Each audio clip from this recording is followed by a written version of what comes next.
It's not every day that you can write a philosophical exploration of the morality of scientific endeavor and create a whole new literary genre all at the same time. But that's what one young woman did. As I understand it, she was with a group of people at a house party, and they decided to play a sort of literary game. And that's when Mary Shelley wrote Frankenstein. It gave birth to the literary genre of monster or horror fiction.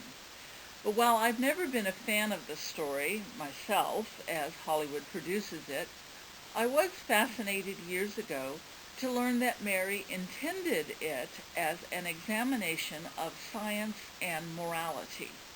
That made sense. It's a story of a scientist whose creation turns horribly wrong. Mary was born at the end of the Age of Enlightenment, and she was living in the Industrial Age.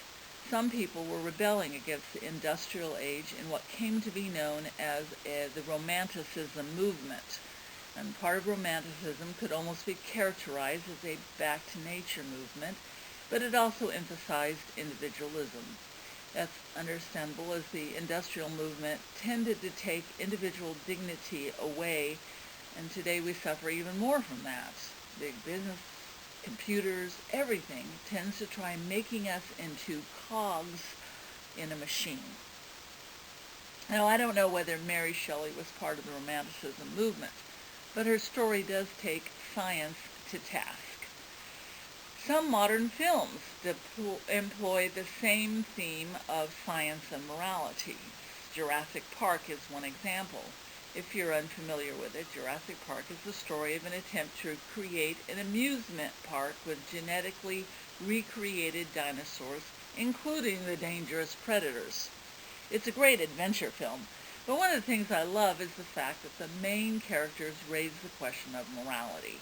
They point out that the genetic scientists had gotten so enthralled with the question of if they could do certain things, they had never asked whether or not they should do them. If you look for it, you see politics and science and morality are often at odds in similar types of films. It also happens in real life. In April of 1902, the scientists warned that Mount Pelee was going to erupt and that the island was in severe danger. The local politicians were afraid that responding to that danger or evacuating the people would change the election outcome. They didn't want to lose their power. The volcano erupted on April 29th and killed over 29,000 people. By weird coincidence, perhaps, another traumatic event took place in April for our country. On April 14th, a man who was celebrating the end of a terrible war went to the theater with his wife. He had worked hard to end slavery and wanted to reunite this country without malice or revenge. But a cowardly man changed all of that by shooting him in the back of the head. As much as the physician wanted to stop it, Lincoln would die early the next morning on April 15th. Science could not triumph that time over human evil. April has another anniversary. Shortly before midnight, also on the 14th in 1912, the Titanic steamed through an icy sea. Most people in the world assumed that the massive ship was a sign that humanity had finally conquered nature. It struck an iceberg and it sank 2 hours and 40 minutes later on April 15th, taking over 1,500 people down with it. It was a brutal lesson. Humanity had not conquered nature. It hadn't even conquered itself. Greed, lack of respect for all humans, had left the ship without enough lifeboats for many of its passengers, and the rich had a far greater chance of surviving than the poor. Today, our news has been full of those who skipped the lines for vaccines because they had the power and the money to do so. The vaccine is a marvel and will continue to conquer, at least control COVID, but humanity still has not managed to control itself. Well, the eighth Psalm is one of my favorites. It speaks of the greatness of God. O Lord, our sovereign, how majestic is your name in all the earth. You have set your glory above the heavens. Out of the mouths of babes and infants you have founded a bulwark because of your foes, to silence the enemy and the avenger. And then the poet moves to consideration of humanity in relationship to God. When I look at your heavens, the work of your fingers, the moon and the stars that you have established, what are human beings that you are mindful of them, mortals that you care for them? But the poet isn't groveling. He's aware that humans are nothing in comparison to God, even though God has given special status to humanity.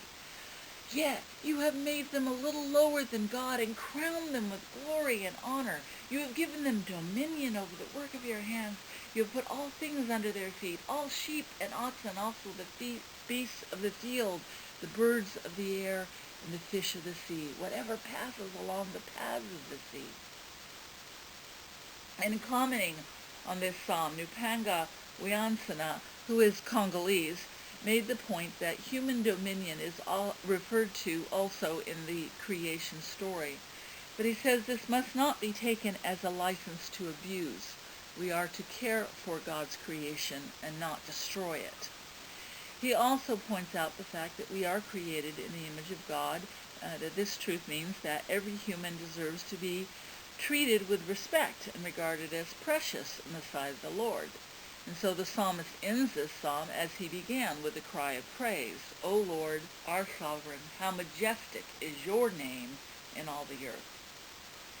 I've sometimes wondered whether the poet would write so easily of human dominion and human ability in today's world. The poet went outside to marvel at the stars, the sun and moon which God has established.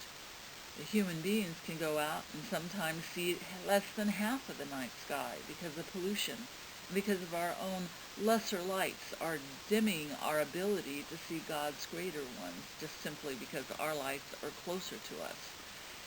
Modern humans have created their own Frankensteins. The human family has produced its share of John Wilkes Booth and Caiaphases and crucifiers. It's produced its entrepreneurs who value profit over human life or dignity. Yes, humanity has also produced greatness. We have given birth to people such as Lincoln and Schweitzer, Mother Teresa and Kagawa. We may have our Benedict Arnolds, but by the grace of God, we also have our Washingtons, our Sister Clares, Martin Luthers, St. Francis's, and Jonas Salks, and we have Jesus. The Bible tells us that we are created in God's image, and that gives us the nerve to say to the universe, we will be taken account of. We will challenge your vast spaces. We will launch ourselves into the unknown. We will walk in distant places and touch the face of God. But like Icarus of old, the story I told last week, we will sometimes crash and burn.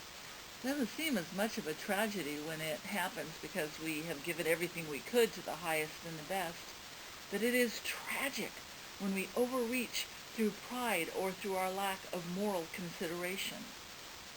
Unlike the legendary phoenix, we are not inherently able to succumb to our own flames and yet rise from the ashes. We are fragile creatures. We are faulty creatures. We are powerful as well.